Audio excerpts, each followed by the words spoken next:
రంగారెడ్డి జిల్లా Abdullapur మేట్లో bird flu కలకలం సృష్టించింది. ఓ పౌల్ట్రీ ఫామ్లో బర్డ్ ఫ్లూతో వేలాది కోళ్లు మృత్యువాత పడ్డాయి. 4 రోజుల క్రితం కోళ్ల రక్త నమూనాల సేకరించిన అధికారులు బర్డ్ ఫ్లూగా నిర్ధారించారు. దీంతో పశుసంవర్ధక శాఖ అధికారులు నివారణ చర్యలు చేపట్టారు. చనిపోయిన కోళ్లను జేసీబీ సహాయంతో పూడ్చిపెట్టారు. వ్యాధి వ్యాప్తి చెందకుండా పౌల్ట్రీ ఫామ్ చుట్టూ మందులు చల్లారు. అలాగే కోడిగుడ్లను కూడా ఎవరికీ అమ్మొద్దంటూ పౌల్ట్రీ యజమానులకు ఆదేశాలు కూడా జారీ చేశారు. రంగారెడ్డి జిల్లా అబ్దుల్లాపూర్ మేట్లో బర్డ్ ఫ్లూ కలకలం సృష్టించింది. ఓ పౌల్ట్రీ ఫామ్లో బర్డ్ ఫ్లూతో వేలాది మంది కోళ్లు మృత్యువాత పడ్డాయి. 4 రోజుల క్రితం కోళ్ల రక్త నమూనాలు సేకరించిన అధికారులు బర్డ్ ఫ్లూగా నిర్ధారించారు. దీంతో పశు సంవర్ధక శాఖ అధికారులు నివారణ చర్యలు చేపట్టారు. ఇక చనిపోయిన కోళ్లను జేసీబీ సాయంతో పూడ్చిపెట్టారు. వ్యాధి వ్యాప్తి చెందకుండా పౌల్ట్రీ ఫామ్ చుట్టూ మందులు చల్లారు. అలాగే కోడిగుడ్లను కూడా ఎవ్వరికీ అమ్మొద్దంటూ పౌల్ట్రీ యజమానులకు ఆదేశాలు జారీ చేశారు. ఇక మరిన్ని డీటెయిల్స్ తో Hyderabad bureau chief Ramana live లో సిద్ధంగా ఉన్నారు. రమణ, మొన్న ఏవైతే బాటసింగారం రంగారెడ్డి జిల్లా బాటసింగారం సంబంధించి అక్కడ ఒక పౌల్ట్రీలో పెద్ద మొత్తంలో కోళ్లు చనిపోవడంతో వాటికి సంబంధించి వాటిని పరీక్షల కోసం పంపించారు. ఆ పరీక్షల్లో ఆ కోళ్ళకి బర్డ్ ఫ్లూ తేలినట్టుగా కూడా ఆ రిపోర్ట్స్లో బయటపడడం ఇప్పుడు తీవ్ర కలకలం రేపుతుందని చెప్పాలి. ఒక్కసారిగా మొత్తం అంటే ఆల్రెడీ అమ్మకాలు కూడా చేశారు, ఎగ్స్ కూడా అమ్మారు, కోళ్ళు అమ్మారు. కాబట్టి ప్రస్తుతం అక్కడ ఉన్నటువంటి మొత్తం పౌల్ట్రీకి సంబంధించినటువంటి యజమానులకైతే ఆల్రెడీ అధికారులు ఆదేశాలు జారీ చేశారు.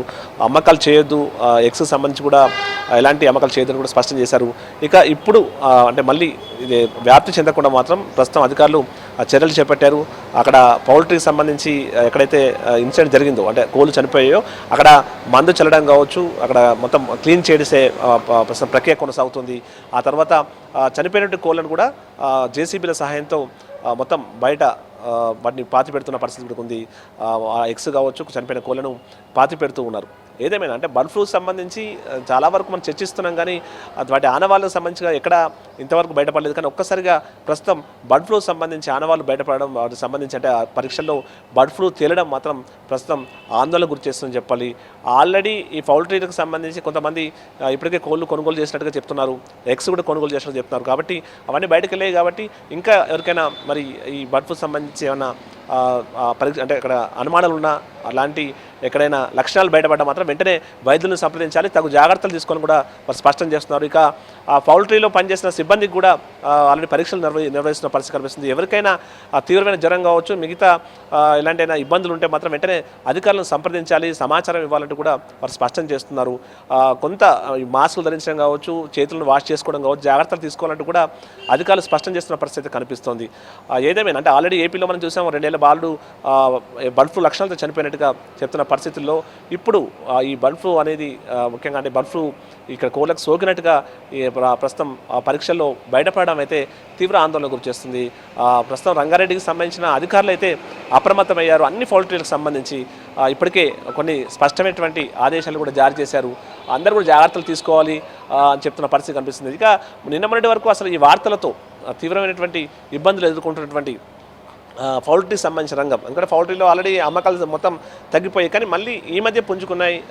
అంటే బర్డ్ ఫ్లూ సంబంధించిన ఎక్కడ కూడా కేసులు నమోదు కాకపోవడంతో మళ్ళీ మెల్లిమెల్లిగా చికెన్ అమ్మకాలు పుంజుకుంటున్న ఈ పరిస్థితుల్లో ఒక్కసారి ఈ వార్తలతో పౌల్ట్రీ రంగం కూడా ప్రస్తుతం తీవ్రమైన కుదేలుతున్న పరిస్థితి కనిపిస్తుంది. అందరూ ఆందోళన వ్యక్తం చేస్తున్న పరిస్థితి కనిపిస్తుంది. ఇటు చాలా పెద్ద మొత్తంలో కోళ్ళు చనిపోవడంతో వారంతా కూడా ఆందోళన వ్యక్తం చేస్తున్నారు. తమను ప్రభుత్వం ఆదుకోవాలంటూ కూడా వారు కోరుతున్న పరిస్థితి కనిపిస్తుంది. అయితే ఇక్కడ మనం మాట్లాడుకోవాల్సింది మరి ఆ బర్డ్ ఫ్లూ సంబంధించి ఏవైతే ఆ కోళ్ళు ఆల్రెడీ బయట కొంత సేల్ అయినట్టు చెప్తున్న క్రమంలో అవి ఎవరికైనా మరి వాటిని తిన్నారా, వాటికి సంబంధించిన ఎఫెక్ట్ ఏమైనా ఉందా అనేది మాత్రం తేలాల్సి ఉంది. అయితే ఇంకొక రిపోర్ట్ కూడా రావాల్సి ఉంది. పూర్తి స్థాయి రిపోర్టు కోసం మాత్రం అధికారులు వేచి చూస్తున్నారు. ఆ రిపోర్టు వచ్చిన తర్వాత మరింత స్పష్టత వచ్చే అవకాశం ఉన్నట్టుగా చెప్తున్నారు. ఏదేమైనా ప్రాథమికంగా ఆల్రెడీ అధికారులు అయితే నిర్ధారణకు వచ్చారు, ఇది బర్డ్ ఫ్లూ అని చెప్పి స్పష్టం చేస్తున్న పరిస్థితుల్లో మాత్రం ఆల్రెడీ పౌల్ట్రీకి సంబంధించిన పూర్తి స్థాయి యజమానులందరికీ కూడా స్పష్టమైన ఆదేశాలు అయితే జారీ చేసిన పరిస్థితి కనిపిస్తుంది. అక్కడ దిద్దుబాటు చర్యలు అంటే ఎక్కడెక్కడైతే ఈ కోళ్ళు చనిపోయో వాటికి సంబంధించి అక్కడ పూర్తిగా శుద్ధి చేసే ప్రయత్నం, మందు చల్లడం కావచ్చు, ఆ తర్వాత ఆ కోళ్ళను చనిపోయిన కోళ్ళను దూర ప్రాంతం తీసుకెళ్ళి అక్కడ ఖాళీ ప్లేస్లో జేసీబీల సహాయంతో వాటిని ఒకటేసారిగా వాటిని పూడ్చిపెట్టే ప్రయత్నం అయితే ప్రస్తుతం అధికారులు చేస్తున్నారు. ఆ విజువల్స్ మనం చూస్తున్నాం. ఎక్కడైనా ఎవరికైనా తీవ్రమైన జ్వరం కానీ బర్డ్ ఫ్లూ సంబంధించిన లక్షణాలు కనిపిస్తే మాత్రం వెంటనే అధికారులను సంప్రదించాలని మాత్రం అధికారులు స్పష్టం చేస్తున్నారు. Deepika, Ramana, thank you.